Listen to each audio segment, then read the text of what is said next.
Jon Morosi is joining us from Fox Sports and MLB Network. JP, it is great. It is great to have you on the line. Every story I ever saw when someone was lost at sea taught me that the last thing you want to see is a pirate. But in this case, a pirate may be throwing some life vests out to the Jays. It's odd. They are the captains now. Very true. Tim and Sid, great to be with you guys as always. Always love the conversation. And yeah, certainly Pittsburgh, the more that you look at it and you consider there's only 7 conflicts the rest of the year in terms of home dates for the Jays and the Pirates. And it really does, both from the standpoint of the relationship between Mark Shapiro, Ross Atkins, and the Pirates front office with Ben Cherington, Steve Sanders there, and just the proximity as well. It's obviously the furthest east team of all the Central Division teams in either league. So the geography makes sense. It also is a close drive to Buffalo, where obviously there's still going to be some level of activity for the Jays this year, even if they're playing in Pittsburgh, because that's going to be their alternate training location, we believe, for their minor league players. So logistically, it makes a lot of sense, and now it's probably just a matter of sewing things up and happens on those 7 days when there's a conflict in Pittsburgh, where the alternate site of the alternate site would be, and obviously it's become a real logistical labyrinth, but credit to the Jays for doing the best they can under the circumstances. Jon Morosi, MLB Network, Fox Sports, joining us here on Tim and Sid. From what you can gather from your connections, John, was Major League Baseball surprised by the fact that the Canadian government did not give the okay to the Toronto Blue Jays? That's a great question, Tim. I think that they were prepared for it. I don't think by any means that they were caught off guard. I think they always knew that there was a possibility of it. It seemed to me that there was all along pretty good confidence, especially once summer camp began in Toronto, that we could potentially see the Jays playing their home games there. But we also realize that the situation in the U.S. with COVID-19 has worsened, even since the Jays arrived in Toronto for summer camp. So it's a very fluid situation. And I think when you look at the objective realities, as the Canadian government did, there is a risk. There is a substantial risk in the U.S. right now, and cross-border travel is complicated. It's why I think the National Hockey League made a very wise decision to be on one side of the border for their bubbles, and I think it made a lot of sense for it to be in Canada under the circumstances. And it's unfortunate that the Jays really are victims of the way that the crisis has been managed here in the States.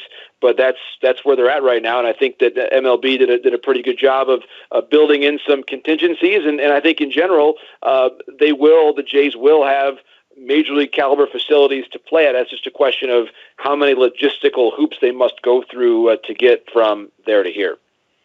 JP, can you see a Major League Baseball team being competitive playing out of a minor league facility when 29 other teams are not doing that? Do you think it's a must they have to be in a major league facility?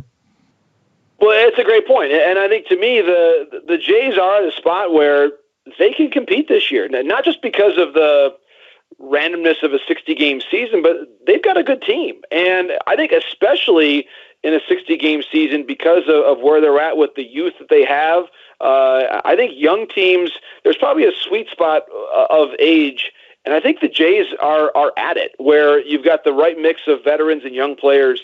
I think young players are going to stay hungry throughout no matter what. I think if you have an all-veteran team that starts off poorly, you've got a chance for just the overall continuity of the group to suffer a little bit. But I think when you've got a nice group of young players, which I do think would help them withstand some of the maybe the negative effects of being based in a minor league facility. They may not quite register the same amount of complaints, let's say, if that was the case. But I agree with you, Sid, that I think it would be very difficult when you think about the amenities and just the daily ritual and the compressed amount of time. That's one of the key things that I think we haven't talked about enough in this entire baseball universe right now.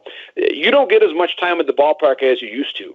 That time has been, by rule, compressed. You can't show up at noon and have lunch and then take early BP and then come back in and have a meal and do everything that you used to do. It's just that you don't have that amount of time anymore. So that means that the amenities have to be first class from the time you walk in the ballpark, and a minor league facility, even if it's a good one, is simply not going to be turnkey in that fashion in the same way that PNC Park would be. So I think the Jays are wise to be looking at it, and I agree. So that really there would be some disadvantage. A huge one, maybe not a huge one, but it's certainly a small one, and I think a small difference in a 60-game season can have very big ramifications.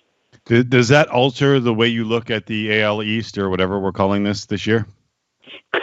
the AL East. I still think we can keep the division names the same. Good. And by the way, I would still say that you think about the universal DH as a quick parenthetical, that is going to help eventually MLB realign more geographically when they go to 32 teams, which hopefully will happen. Hopefully the world starts spinning in a more normal way in the years to come, and we see a 32-team major league, and then we maybe see the Expos and the Jays in the same division. But I digress. I think that when you look at the division, I still have the Yankees first, and I still have the Rays second. I think depth is going to matter a ton, and the Rays, just the way they've been built for a long time, have extraordinary amounts of pitching depth especially. Just their overall methodology of throwing a lot of different solutions at you and keeping you off balance, I think serves the team very well. 30 roster spots, the Rays, they've got a very deep roster. But the Jays, I believe, are going to be in this thing as a wild card team until the last days of the season. I really believe that. I think you look at their veteran rotation,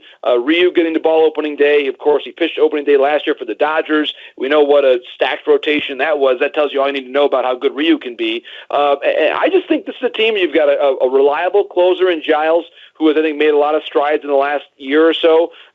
There's a lot to like about this team. I really think that. And I believe that the Jays, with the mix of their players, if Bo gets hot, Vlad gets hot, Gurriel, who I think is really on his best day, as good as anybody else in the lineup, this is going to be a really exciting team to watch play. And I certainly expect a 500 or better season, which is almost by definition enough to probably get you right close to the wild card. Jon Morosi of Fox Sports and MLB Network here on Tim and Sid. JP, it was August of last year where I stepped on a scale on national TV. I was 207 pounds. I stepped on a scale over the weekend, and despite large amounts of controversy about the number, I was anywhere from 189 to 190. Tim McAuliffe on that same day in August of last year weighed in at 213. Tim McAuliffe has hinted, more than hinted, that between now and the end of the show, he's going to tell us or show us, I'm not sure what's happening here, what his current weight is. The fact that he brought it up means he didn't gain 10 pounds, so he obviously lost 10 pounds, because if I wouldn't bring it up myself if I gained 10 pounds either. From 213 on, what do you think Tim McAuliffe, JP, currently weighs? This is a question for which I have no preparation. I will say Tim McAuliffe right now is 198. Okay. I'm going to go, good guess, I'm going to go Price is Right rules. I'm going 197. I'm going $1 under. And I'm going to usurp your prediction a little bit. But I mean, now, granted, Sid, you have seen Tim. Okay, like I have in it, person, though. I would assume JP, much more recently than I have, or at least on Zooms and various broadcasting technologies. Given We're on that TV I am together, geo-blocked here in the States, this is just a guess, okay? But I'm going to say, like, if you take a 15-pound reduction, that's incredible work, and I believe that our friend has done that. I love how Jon Morosi breaks down Tim's weight with the same gumption. Yes, yeah. Same analytical skills that he would the fourth starter for the White Sox. God bless you, JP. Never change. And we will. Thank you very much. The fourth starter would be Dylan Cease, I think. You'd probably say. Of course, I know. But hey, I am excited about the Stanley Cup playoffs too. I'm feeling the Oilers this year, guys. I think the Oilers got a chance to go on a really good run. Not alone. You're not alone. No. There's a lot of people loving. Well, they got an MVP and a Hart Trophy winner. Well, a couple MVPs on that team. Two. Yeah. Two MVPs. Good back there. I think it's a nice team. John Paul, but chief among everything, you stay safe. You and the family stay safe. Continue to stay safe, and we will talk again soon, brother. Baseball's coming back. It looks like. Thank goodness. Can't wait. You guys call any time, and we even have Champions League to talk about. It's a great time of year, my friends. They're all coming back now. All these sports. I love it. Tim McAuliffe humming the Champions League. That's That's right. Don't forget about Atalanta. Dangerous team to play against right now.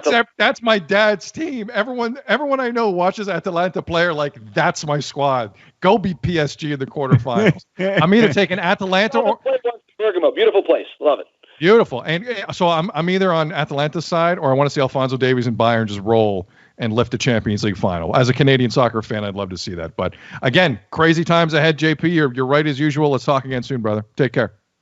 Love it. Thanks so much, guys.